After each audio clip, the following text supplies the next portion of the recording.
अस्सलाम वालेकुम। Welcome back to my channel. मैं उम्मीद करता हूँ आप लोग खैरियत से होंगे। अगस्त का महीना स्टार्ट हो गया हुआ है। आज 11 अगस्त है।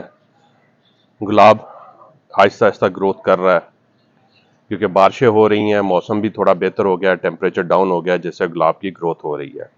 लेकिन अक्सर लोग जो है वो ये समझ रहे हैं कि इस मौसम में, इस हालात में और बारिशों में गुलाब की खुराक की ज़रूरत पूरी हो रही है, इसलिए उन्होंने अपने गुलाब को खुराक देना बिल्कुल बंद की हुई है। कोई फर्टिलाइज़र नहीं दे रहा है, बल्कि वो ये समझते हैं कि जो फर्टिलाइज़र इसको मिल रही है अल्लाह की तरफ से बारिश की सूरत में, ये उसी से ही बहुत अच्छे ग्रो करेगा। लेकिन आज की वीडियो में मैं आपको ये बताना चाहूँगा कि सिर्फ अगर आप उसी फर्टिलाइज़र पे रिलाय करेंगे तो आप कभी भी अपने गुलाब की अच्छी ग्रोथ नहीं ले सकेंगे, ख़ास तौर पे इस मौसम में तो बिल्कुल भी नहीं।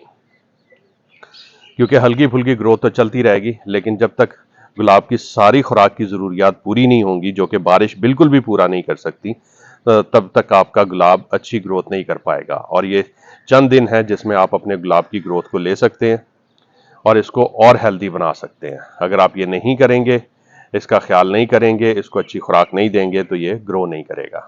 तो इसी सिलसिले की आज की वीडियो है। इसमें मैं आपको बताऊंगा कि इस टाइम पे कौन सी फर्टिलाइज़र है जो आपको देनी चाहिए, जिससे इसकी ग्रोथ बहुत अच्छी हो सकती है। या कॉम्बो फर्टिलाइज़र कहें, यानी कौन सी दो ऐसी खादें हैं जिनको मिला के आप दें तो आपके गुलाब की बहुत अच्छी ग्रोथ हो सकती है।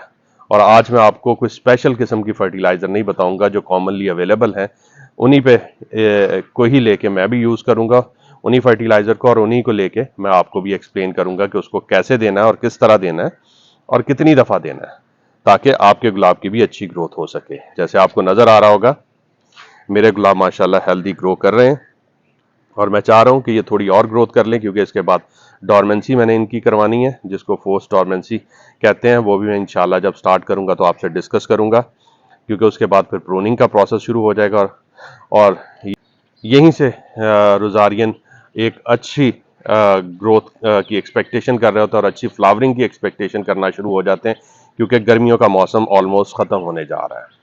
और आगे चल के जैसे ही अक्टूबर स्टार्ट होगा या अक्टूबर का एंड आएगा, तो तब मौसम ठंडा होना शुरू हो जाएगा और गुलाब तेज़ी से ग्रो करना शुरू हो जाएंगे, और देन फिर फ्लावरिंग, फ्लावरिंग एंड फ्लावरिंग, फिर मार्च अप्रैल तक अच्छी फ्लावरिंग इंजॉय की जाती है। तो इसलिए इस टाइम पे गुलाब की केयर करना, उसको अच्छी फर्टिलाइज़र देना बहुत ज़रूरी है। तो बिना टाइम वेस्ट किए वीडियो में आगे बढ़ते हैं। मैं आपको बताता हूँ कि कौन सी फर्टिलाइज़र आज मैं देने जा रहा हूँ, और आपने भी वही फर्टिलाइज़र देनी है। कैसे देनी है, किस तरह देनी है, वो सारा कुछ आगे मैं वीडियो में डिस्कस करूँगा।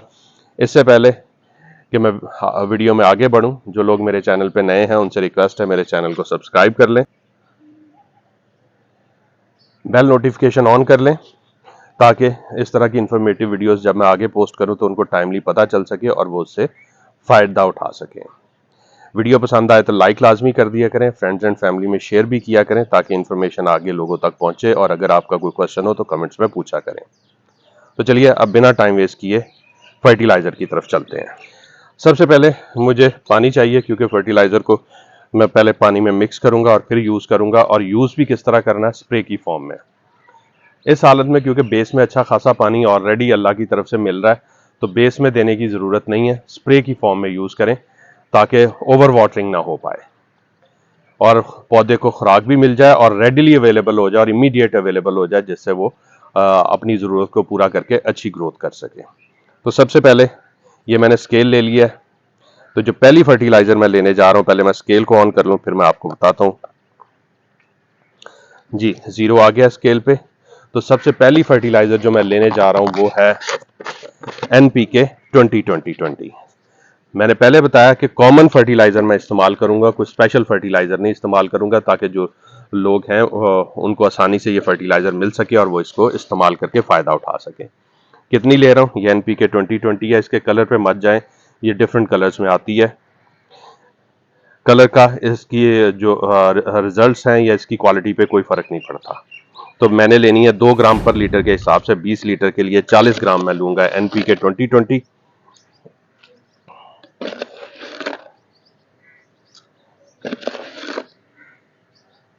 क्योंकि मेरा स्प्रे टैंक 20 लीटर का है तो 40 ग्राम मैं लूँगा। तो ये ऑलमोस्ट 40 ग्राम हो गई है, 41 ग्राम है। थोड़ी सी मैं निकाल लेता हूँ ताकि एग्जैक्ट 40 ग्राम हो जाए, क्योंकि बराबर क्वांटिटी लेनी चाहिए, एक्स्ट्रा क्वांटिटी मत लें। तो ये 40 ग्राम आ गई, ये मैं इस पानी में डाल दूंगा। ये एक फर्टिलाइजर हो गई, और मैंने जैसा कि बताया था कॉम्बो यूज करूंगा, और आपने भी कॉम्बो यूज करना है इस टाइम पे।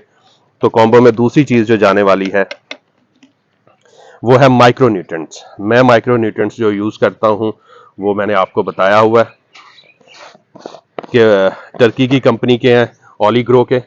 मैं उनका पैकिंग शेयर कर दूंगा, लेकिन वो कॉमनली अवेलेबल नहीं है। उस आप लोगों के लिए जो बेस्ट माइक्रोन्यूट्रिएंट्स हैं वो हेडलैंड मल्टी के नाम से स्वात एग्रो के आते हैं, वो आप लें, वो यूज करें। अब ये मैंने कितना यूज करना माइक्रोन्यूट्रिएंट्स को, ये 1 ग्राम पर लीटर के हिसाब से यूज करना है। तो ये मैं 20 ग्राम लूंगा। तो ये 20 ग्राम लेने और दोनों को मिक्स करके यूज करना, क्योंकि इस स्टेज पे पौधे को माइक्रो और मैक्रो दोनों न्यूट्रिएंट्स चाहिए होते हैं। अगर आप ये माइक्रो न्यूट्रिएंट्स नहीं इस्तेमाल करेंगे तो इस स्टेज पे क्लोरोसिस बहुत कॉमन होता है कि आपके पौधे पे क्लोरोसिस स्टार्ट हो जाए। तो ये 20 ग्राम के माइक्रो न्यूट्रिएंट्स हो गए, इनको भी मैं पानी में मिक्स कर लूंगा। तो ये दोनों मैंने फर्टिलाइजर ले ली हैं, इनको अच्छी तरह मैं पानी में मिक्स करूंगा और फिर इसका स्प्रे करूंगा। तो चलिए पहले मैं इसको मिक्स कर लूं पानी में अच्छी तरीके से।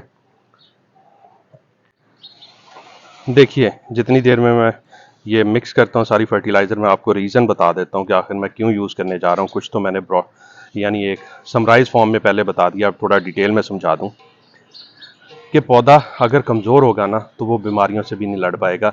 पौधे पे बीमारियों का अटैक तभी ज़्यादा होता है जब पौधा कमज़ोर होता है। तो पौधे को हेल्दी और स्ट्रॉन्ग करने के लिए खाना चाहिए, फर्टिलाइज़र्स चाहिए, न्यूट्रिएंट्स चाहिए, और ये न्यूट्रिएंट्स यही फर्टिलाइज़र प्रोवाइड करती हैं। तो इसलिए इन फर्टिलाइजर्स को देना बहुत ज़रूरी है। और जहाँ मैक्रोन्यूट्रेंट नाइट्रोजन, फास्फोरस और पोटाशियम दे रहे हैं, वहाँ माइक्रोन्यूट्रेंट्स भी उतने ही इंपॉर्टेंट है। जैसा कि मैंने अभी आपको पहले बताया, क्लोरोसिस हो सकता है तो वो माइक्रोन्यूट्रेंट्स की डेफिशिएंसी की वजह से होता है, लाइक आयरन डेफिशिएंसी की वजह से या जो है क्लोरोसिस होता है। उसके अलावा मैग्नीशियम भी अगर डेफिशिएंसी होगी तब भी पत्ते पीले होना शुरू हो जाएंगे। और क्लोरोसिस में यही होता है कि पत्तों का कलर डल होना शुरू हो जाता है और उनमें जर्दी माइल होना शुरू हो जाता है। तो ये जो इस चीज़ का साइन होता है कि पौधे में क्लोरोसिस हो रहा है। तो उसके लिए ये न्यूट्रिशन प्रोवाइड करना बहुत ज़रूरी है। टाइमली इनको देते रहें, रेगुलर बेसिस पे देते रहें, क्योंकि एक दफ़ा मसला हो जाए ना तो फिर उसको रिकवर होने में पौधे को टाइम लगता है और उसकी ग्रोथ कई दिन पीछे चली जाती है। तो मैं फिर कहूँगा कि जो मैं इंस्ट्रक्शन देता हूँ गुलाब उगाने वाले उसको फॉलो किया करें, ताकि वो भी हेल्दी गुलाब उगा सकें और उनके जो भी मसाइल आते हैं गुलाब में वो उनसे बच सकें या उनसे आसानी से छुटकारा पा सकें। अब मैं आपको बताता हूँ कि स्प्रे कब करना चाहिए। स्प्रे सुबह अर्ली मॉर्निंग 7 बजे से पहले आप करेंगे, और जब आपको एक्सपेक्टेड हो कि अगले 4 से 6 घंटे तक बारिश नहीं होगी तो तब आप इस स्प्रे को करें, लाजमी करें। लेकिन एक और चीज़ आप ख्याल रखें कि अगर आपने पौधे को पहले पानी देना है, अगर आपकी सॉइल ड्राई है तो पहले पानी दे लें फिर आप स्प्रे करें, तो इसका इफेक्ट ज़्यादा अच्छा होगा। क्योंकि जब आप पौधे को पानी देंगे, शावरिंग करेंगे, अगर आपने पहले स्प्रे कर दिया हुआ तो स्प्रे धुल जाएगा। तो इसलिए पहले पानी दे लें, फिर उसके बाद आप इस स्प्रे को करें। और साथ साथ मैं आपको ये भी बता दूं कि स्प्रे करते हुए आपने थॉरो स्प्रे करना है, ऊपर से नीचे तक पौधे को अच्छी तरह नहलाना है, क्योंकि ये आप खाना दे रहे हैं। खाना पौधे के सारे पत्तों पे पड़ना चाहिए ताकि मैक्सिमम खुराक जितनी चाहिए पौधे को मिल सके और वो अपनी ग्रोथ को कंटिन्यू कर सके। दूसरी बात यह है कि इसके साथ आपने पेस्टिसाइड और फंजीसाइड का स्प्रे बिल्कुल नहीं रोकना। वीकली बेसिस पे वो स्प्रे लाजमी करते रहना है, पेस्टिसाइड और फंजीसाइड। मैंने आपको बताई हुई है पेस्टिसाइड, आप जो भी अच्छी पेस्टिसाइड आपको है, मीडा क्लोप्रिड है, सीटामेप्रिड है, उसके अलावा आप वो यूज़ कर सकते हैं बायर की कॉन्फिडोर। तो ये आपने रेगुलर बेसिस पे स्प्रे करनी है, और इनके साथ आप 2 फंजीसाइड को आल्टर कर बदल बदल के इस्तेमाल करें। एक है टॉप्सन एम और दूसरी है मैंकोसिप। इनको बदल बदल के इस्तेमाल करें और दरमियान में एक आधा स्प्रे मिस्टर टॉप का या स्कोर का या स्पार्कल का, इन तीनों में से किसी एक का एक स्प्रे साथ ये भी कर दें फंजीसाइड का। क्योंकि फंगस इस वक्त बहुत एक्टिव है, आपको अगर नजर आ रहा हो तो पौधों पे आपको अक्सर पे फंगस का अटैक नजर आएगा और साथ थ्रिप्स का अटैक नजर आएगा। तो ये आपने लाजमी करना है, क्योंकि इससे ये फायदा होगा, ना तो ब्लैक स्पॉट आएंगे, ना फंगस लगेगी, और ना ही थ्रिप्स नई ग्रोथ को इफेक्ट कर सकेंगे और पौधा आपका हेल्दी ग्रो करता जाएगा और आप उससे एक अच्छी ग्रोथ ले लेंगे। तो उम्मीद है आपको सारे पॉइंट समझ आ गए होंगे। फिर मैं बता रहा हूं, जिस दिन आप खाना दें पौधे को, यानी ये फर्टिलाइजर वाला स्प्रे करें, उस दिन आपने पेस्टिसाइड का स्प्रे नहीं करना। दोनों स्प्रे के दरमियान कम से कम 48 आवर्स का आप गैप रखें और फिर ये दोनों स्प्रे करें। तो उम्मीद है अब आपको सारे पॉइंट समझ आ गए होंगे। अगर फिर भी आपका कोई क्वेश्चन हो तो कमेंट्स में पूछें, मैं इंशाल्लाह रिप्लाई कर दूंगा। अब मुझे इजाजत दीजिए, दुआ में याद रखिएगा। इंशाल्लाह बहुत जल्द एक और इन्फॉर्मेटिव वीडियो के साथ हाजिर हूंगा। तब तक के लिए अल्लाह हाफिज।